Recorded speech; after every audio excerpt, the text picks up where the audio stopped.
Confesión y absolución. Sermón predicado la mañana del domingo 3 de octubre de 1858 por Charles Haddon Spurgeon en el Salon Music Hall, Royal Surrey Gardens, Londres. Mas el publicano, estando lejos, no quería ni aún alzar los ojos al cielo, sino que se golpeaba el pecho diciendo: Dios, sé propicio a mí, pecador. Lucas capítulo 18 y versículo 13. La mayoría de los héroes de las historias de nuestro Salvador han sido elegidos para ilustrar rasgos de carácter enteramente diferentes de su reputación general. ¿Qué pensarían de un escritor de moral de nuestra época si en una obra de ficción se empeñase en exponer ante nosotros la compasiva virtud de la benevolencia mediante el ejemplo de un cipayo? Y sin embargo, Jesucristo nos ha dado uno de los mejores ejemplos sobre la caridad en el caso de un samaritano. Para los judíos, un samaritano era proverbial por su amarga animosidad en contra de su nación, como lo es para nosotros el cipayo por su crueldad traicionera, y es igualmente objeto de menosprecio y de odio. Pero Jesucristo, sin embargo, eligió a su héroe de entre los samaritanos, para que no hubiera nada adventicio que le adornara, y más bien todo el engalanamiento le fuera atribuido a la gracia de la caridad.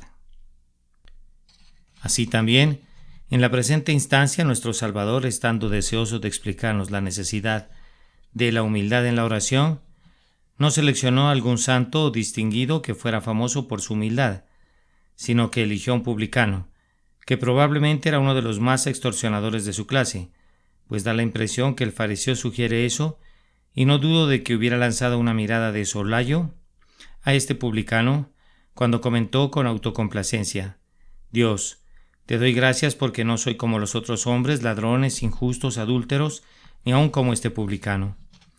Pero con el objeto de que pudiéramos ver que no había nada en la persona que le predispusiera, y para que pudiera sobresalir la aceptación de la oración, al ser colocada incluso bajo una luz más resplandeciente contra el negro fondo del carácter del publicano, nuestro Señor seleccionó a este hombre para que fuera la norma y el modelo de alguien que ofrece una oración aceptable a Dios.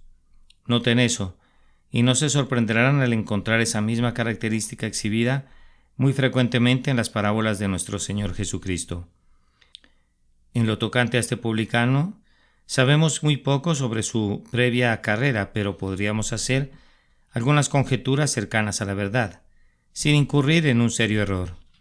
Sin duda era un judío que pudo haber sido educado piadosamente y entrenado religiosamente, pero tal vez, como Leví, huyó de sus padres y no encontrando otro oficio que fuera exactamente el apropiado para su gusto depravado, se convirtió en un miembro de esa clase corrompida que cobraba los impuestos romanos, y avergonzado de ser conocido como Leví por más tiempo, cambió su nombre al de Mateo, para que nadie reconociera en la casta degradada del publicano al hombre cuyos padres temían a Dios y se arrodillaban delante de Jehová.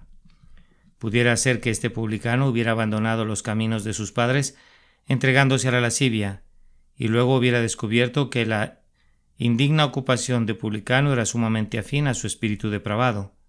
No podríamos decir cuántas veces trituró el rostro de los pobres o cuántas maldiciones fueron derramadas sobre su cabeza cuando arrebató la herencia de la viuda y robó al huérfano desamparado y desvalido.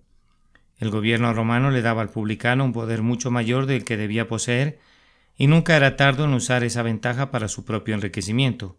Posiblemente la mitad de todo lo que poseía era un robo, si no es que más, pues Zaqueo pareciera sugerir algo así en su propio caso cuando dice: He aquí, Señor, la mitad de mis bienes doy a los pobres, y si en algo he defraudado a alguno, se lo devuelvo cuadriplicado.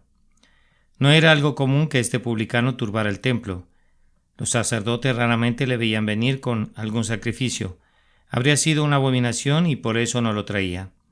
Pero sucedió que el Espíritu del Señor se encontró con el publicano y lo llevó a considerar sus caminos y su peculiar negrura. Estaba lleno de turbación, pero la guardaba para sí, dejándola encerrada en su pecho. A duras penas podía descansar por la noche y le era difícil dedicarse a sus negocios durante el día, pues día y noche la mano de Dios se había gravado sobre él. Por fin, incapaz de soportar más su abatimiento, pensó en aquella casa de Dios en Sión y en el sacrificio que se ofrecía diariamente allí. ¿A quién acudiré o a dónde iré?, se preguntaba, sino a Dios. ¿Y dónde puedo esperar encontrar misericordia, sino allí donde es ofrecido el sacrificio? Dicho y hecho fue.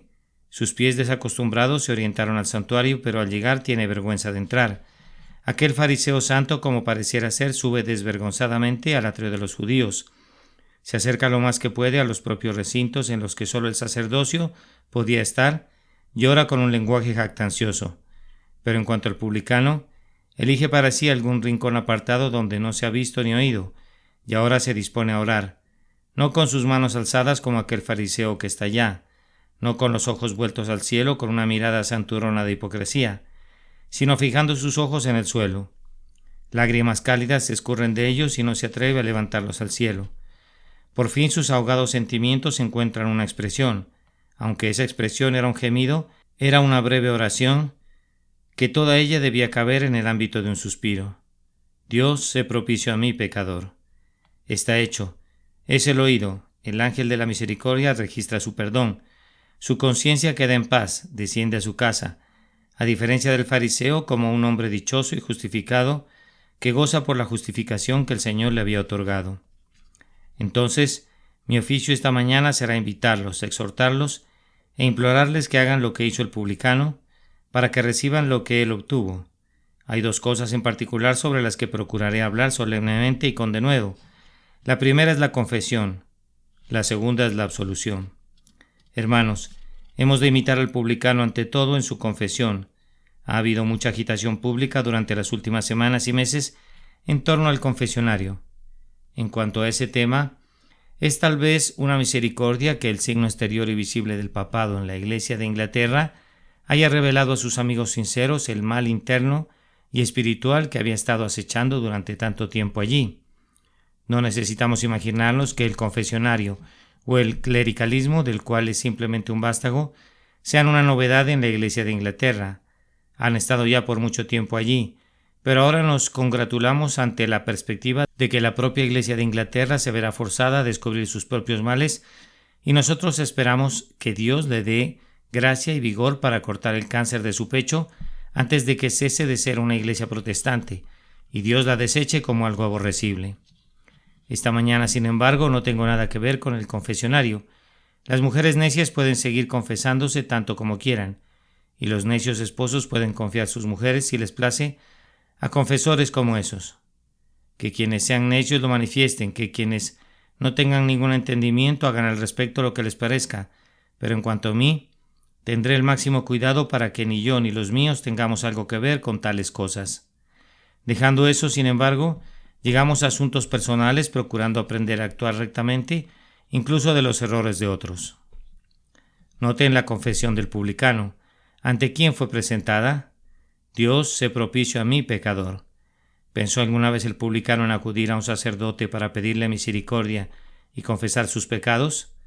Tal vez el pensamiento atravesara su mente, pero su pecado constituía un peso demasiado grande sobre su conciencia para que fuera aliviado de una manera como esa, así que pronto desechó esa idea.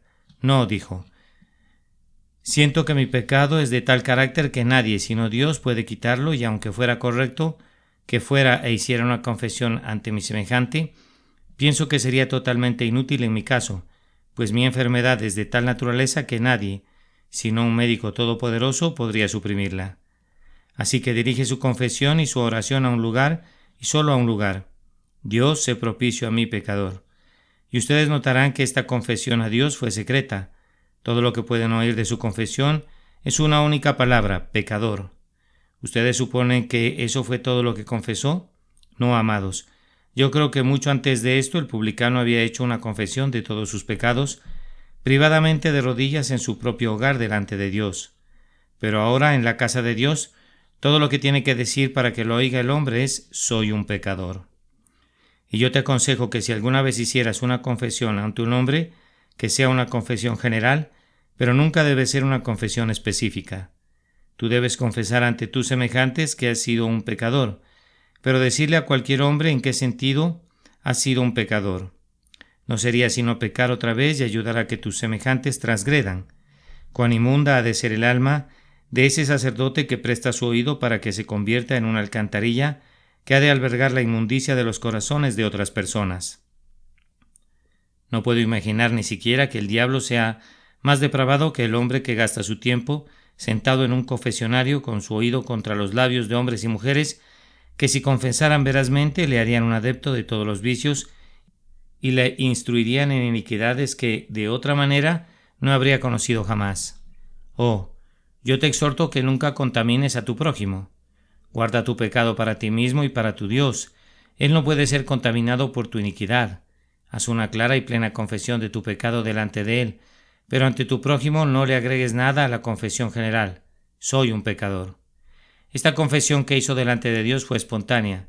No se le hizo ninguna pregunta a este hombre en lo tocante a si era un pecador o no, o en cuanto a si había quebrantado el 7º mandamiento, o el 8º, o el 9º, o el 10º. No.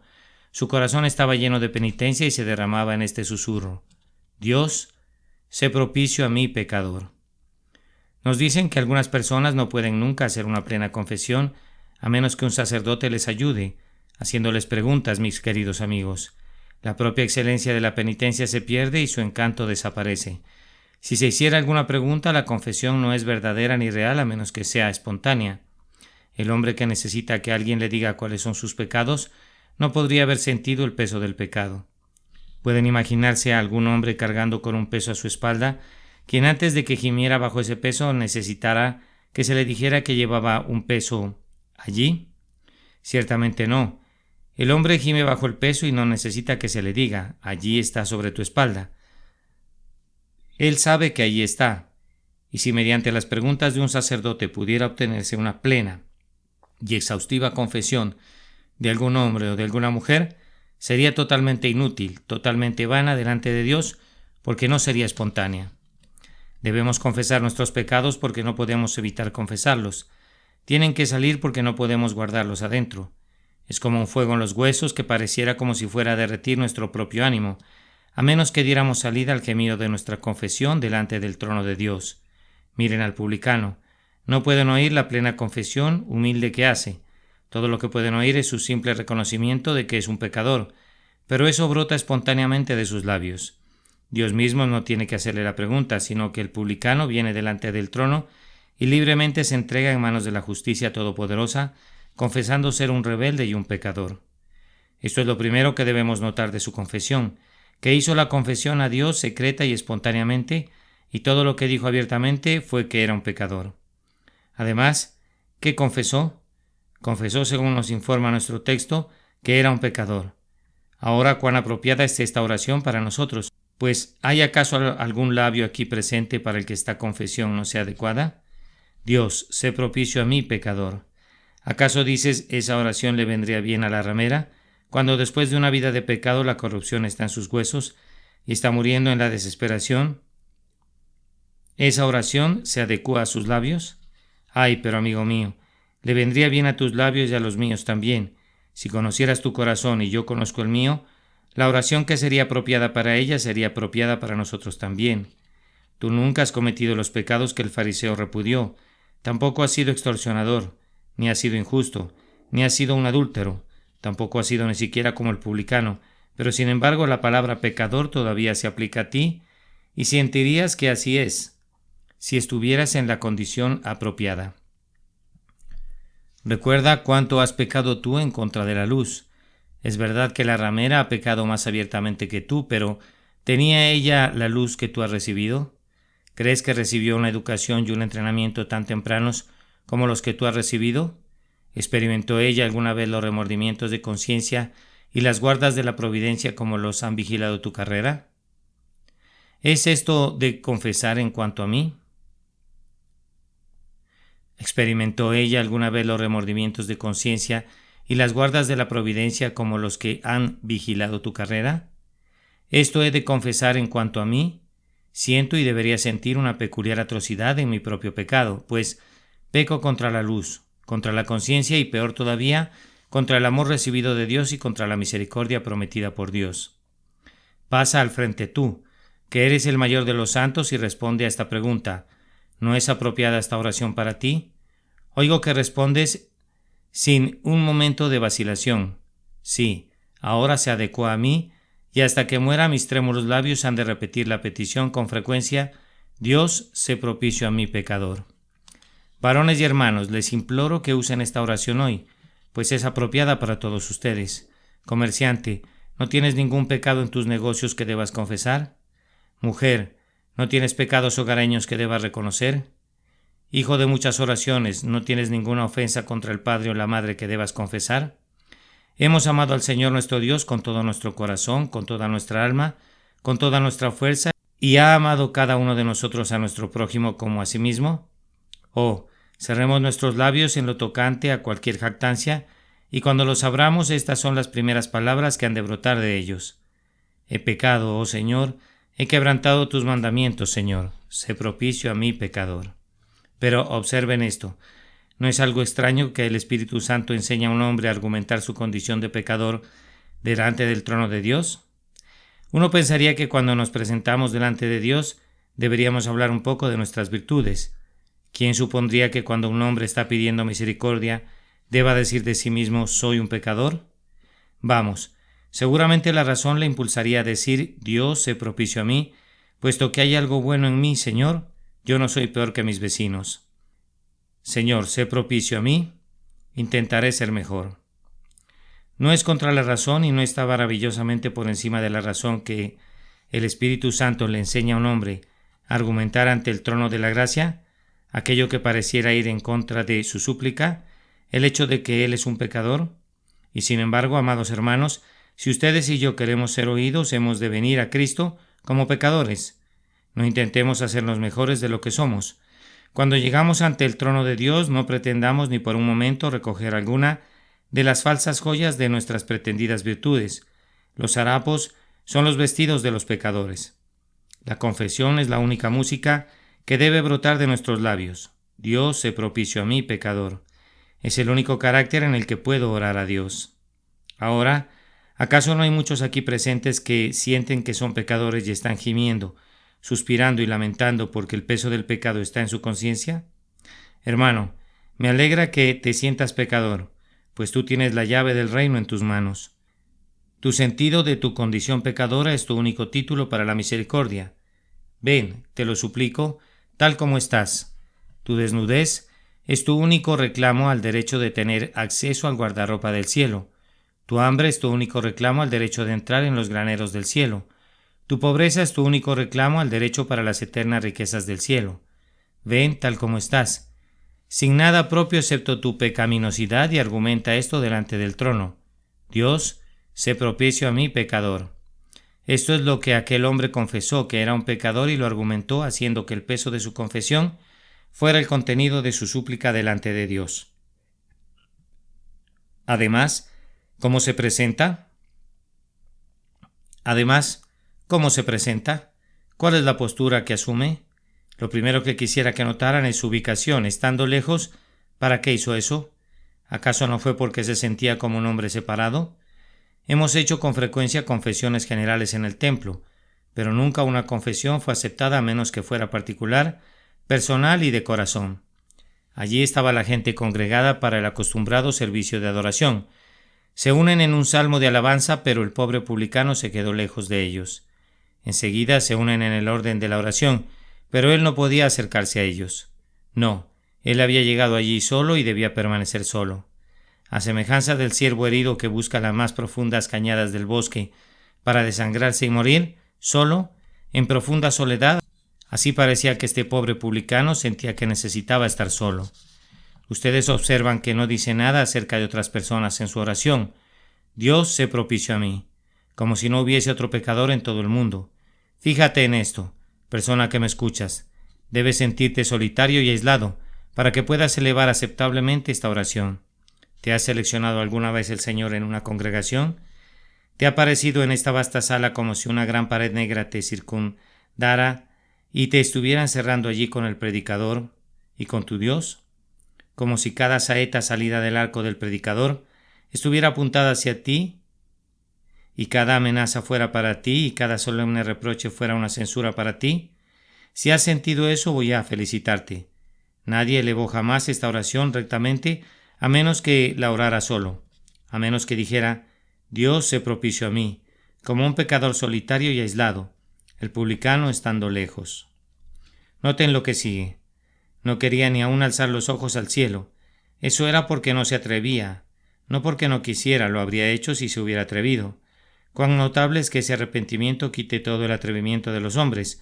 Hemos visto algunos individuos que eran muy atrevidos antes de ser tocados por la gracia soberana y que posteriormente se volvieron los hombres más trémulos y escrupulosos, poseedores de la más tierna conciencia que se pudiera imaginar. Hombres que eran descuidados, que alardeaban y desafiaban a Dios. Se volvieron tan humildes como unos niñitos, temerosos incluso de alzar sus ojos al cielo, aunque una vez lanzaron sus blasfemias y sus maldiciones en esa dirección. Pero, ¿por qué no se atrevía a alzar sus ojos al cielo? Era porque estaba abatido en su espíritu, tan oprimido y cargado que no podía mirar a lo alto. ¿Es ese tu caso, amigo mío, esta mañana? ¿Tienes miedo de orar?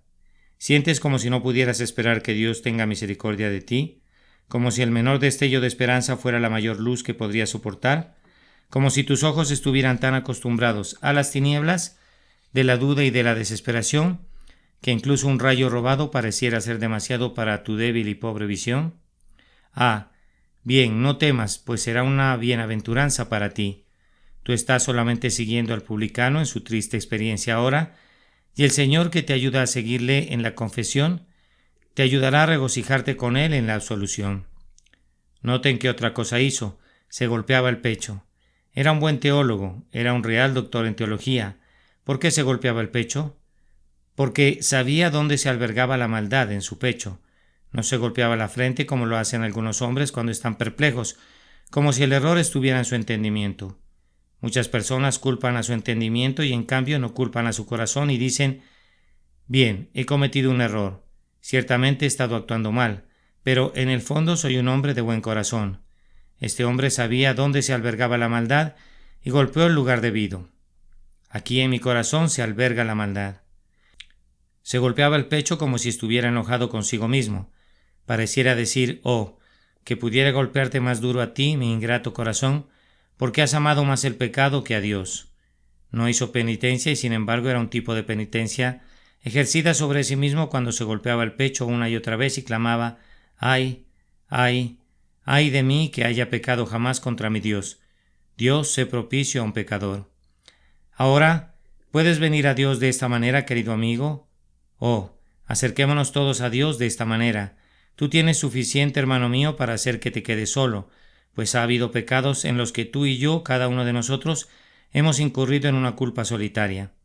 Hay iniquidades conocidas solamente por nosotros, que nunca le dijimos a la pareja de nuestro propio pecho, ni a nuestros propios padres o hermanos, ni siquiera al amigo a quien le pedíamos el dulce consejo. Si hemos pecado solos de esta manera, retirémonos a nuestros aposentos y confesémonos solitariamente, el esposo aparte y la esposa aparte, el padre aparte y el hijo aparte. Cada uno de nosotros ha de lamentarse individualmente. Varones y hermanos, dejen de acusarse unos a otros, desistan de las riñas provocadas por su inclinación a censurar y por las calumnias provocadas por su envidia. Censúrese a ustedes mismos y no a su prójimo. Rasguen sus propios corazones y no la reputación de sus vecinos. Vamos, que cada individuo considere ahora su propio caso y no el caso de otro. Que cada uno clame: Dios, sé propicio a mí, estando solo aquí, pecador. ¿Y no tienes una buena razón para bajar tu mirada? ¿No pareciera a veces que es demasiado para nosotros mirar jamás al cielo otra vez? Hemos blasfemado contra Dios, algunos de nosotros, e incluso hemos imprecado maldiciones sobre nuestros miembros y sobre nuestros ojos, y cuando esas cosas regresan a nuestra memoria, muy bien podemos estar avergonzados de mirar a lo alto. O si hemos sido preservados del crimen de una blasfemia abierta, ¿con cuánta frecuencia hemos olvidado a Dios, ustedes y yo? ¿Cuán a menudo hemos descuidado la oración? ¿Cómo hemos quebrantado sus días domingo y hemos dejado de leer la Biblia? Ciertamente estas cosas, cuando atraviesan nuestra memoria, podrían constreñirnos a sentir que no podemos ni siquiera levantar nuestra vista al cielo. Y en cuanto a golpear nuestro pecho, ¿quién hay entre nosotros que no deba hacerlo? Debemos enojarnos contra nosotros mismos, ya que hemos provocado a Dios a enojarse con nosotros. Tenemos que tener ira contra los pecados que han acarreado la ruina sobre nuestras almas. Debemos sacar a rastras a esos traidores y ejecutarlos de inmediato en una muerte sumaria. Bien que lo merecen, han sido nuestra ruina, seamos nosotros su destrucción. Se golpeaba el pecho y decía: Dios, sé propicio a mí, pecador. Hay otro distintivo más en la oración de este hombre que no deben pasar por alto. ¿Qué razón tenía para esperar que Dios tuviera alguna misericordia para con él? El idioma griego nos explica más de lo que lo hace el inglés, y la palabra original aquí podría ser traducida: Dios, sé propiciado en cuanto a mi pecador. En la palabra griega hay una clara referencia a la doctrina de la expiación. No es la oración de un unitariano. Dios, sé misericordioso para mí. Es más que eso, es la oración del cristiano. Dios, sé propiciado en cuanto a mi pecador. Hay, repito, una clara apelación a la expiación y al propiciatorio en esta breve oración. Amigo, si queremos venir ante Dios con nuestras confesiones, hemos de tener cuidado de argumentar la sangre de Cristo. No hay esperanza para un pobre pecador aparte de la cruz de Jesús. Podríamos clamar: Dios, sé propicio a mí. Pero la oración no puede ser respondida nunca. Aparte de la víctima ofrecida, el Cordero inmolado desde antes de la fundación del mundo. Cuando tú tienes el ojo puesto en el propiciatorio, asegúrate de poner también tu ojo en la cruz.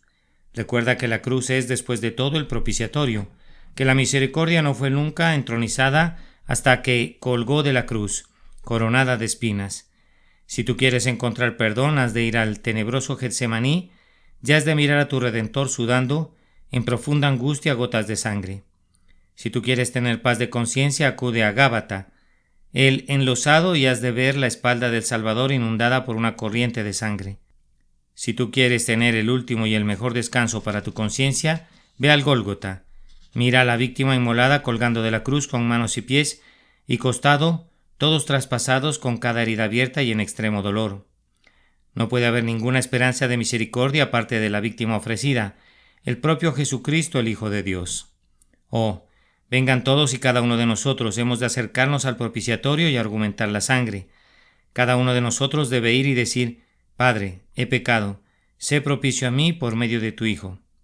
Vamos, borracho, dame tu mano, iremos juntos. Ramera, tú también dame tu mano y acerquémonos de igual manera al trono.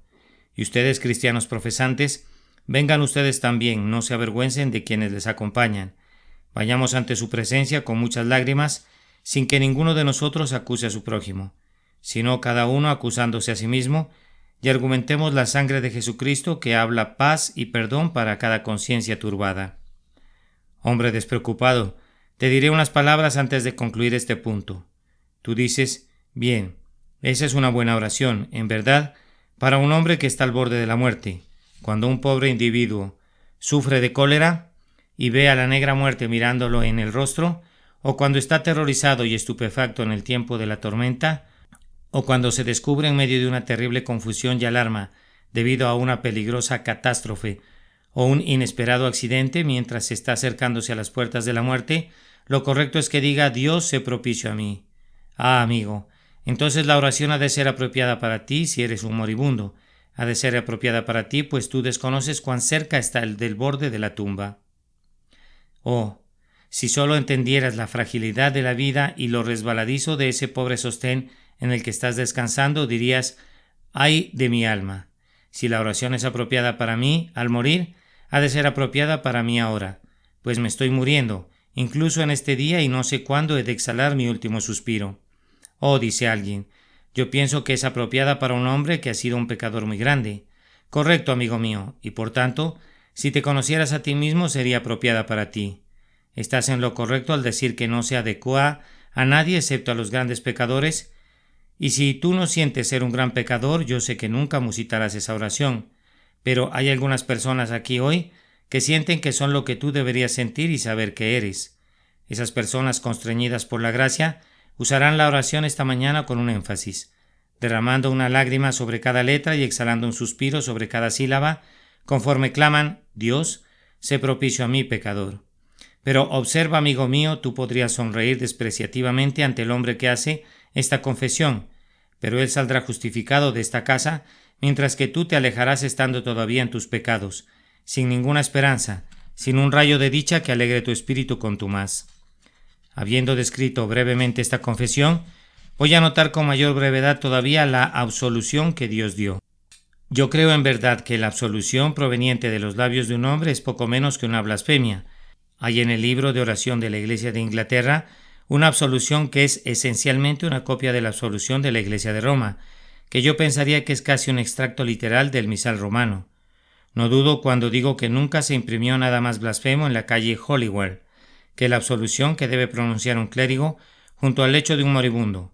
Es positivamente espantoso pensar que alguien que se llame a sí mismo cristiano descanse tranquilamente en una iglesia hasta que hubieran hecho lo más que pudieran para revisar y reformar completamente ese libro, sumamente excelente, y despojarlo de todo vestigio de catolicismo romano.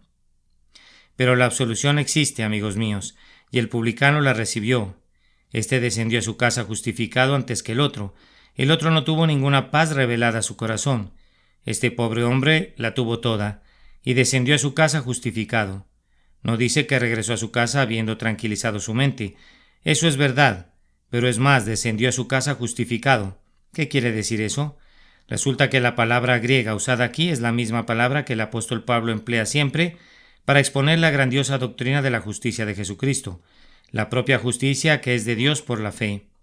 El hecho es que en el momento en que el hombre elevó esa oración, todo pecado que cometió jamás fue borrado del libro de Dios, así que no permaneció en el registro en contra suya, y es más, en el instante en que la oración fue oída en el cielo, el hombre fue considerado como un hombre justo.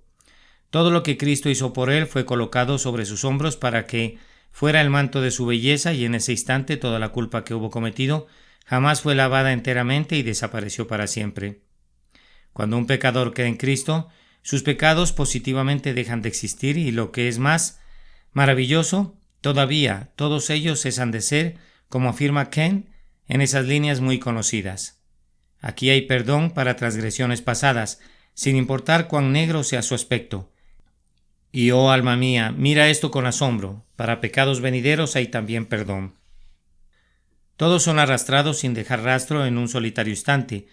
Los crímenes de muchos años, extorsiones, adulterios o incluso asesinatos, todos son limpiados en un instante, pues ustedes observarán que la absolución fue otorgada instantáneamente. Dios no le dijo al hombre: ahora debes ir y realizar algunas buenas obras, y luego te daré la absolución. Él no dijo, como dice el Papa: ahora debes achicharrarte por un tiempo en las llamas del purgatorio y luego te dejaré salir. No. Él le justificó allí mismo, y en ese instante el perdón le fue otorgado tan pronto como el pecado fue confesado. Anda, hijo mío, en paz. No tengo ningún cargo contra ti. Tú eres un pecador en tu propia estimación, pero no en la mía. He borrado todos tus pecados y los he arrojado en lo profundo del mar, y no serán mencionados nunca más en tu contra.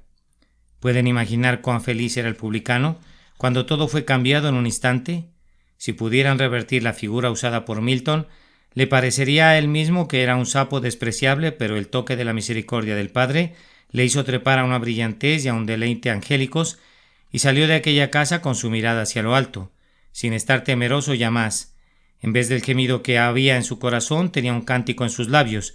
Ya no caminó nunca más solo. Buscó a los piadosos y les dijo: vengan y oigan ustedes que temen a Dios, y les diré lo que ha hecho por mi alma. No se golpeaba el pecho, sino que regresó a casa y tomó su arpa y rasgó las cuerdas y alabó a su Dios. No habrías sabido que se trataba del mismo hombre si le hubieras visto salir, y todo eso fue realizado en un minuto. Pero, dirá alguien, ¿crees que él sabía con seguridad que todos sus pecados fueron perdonados? ¿Puede un hombre saber eso?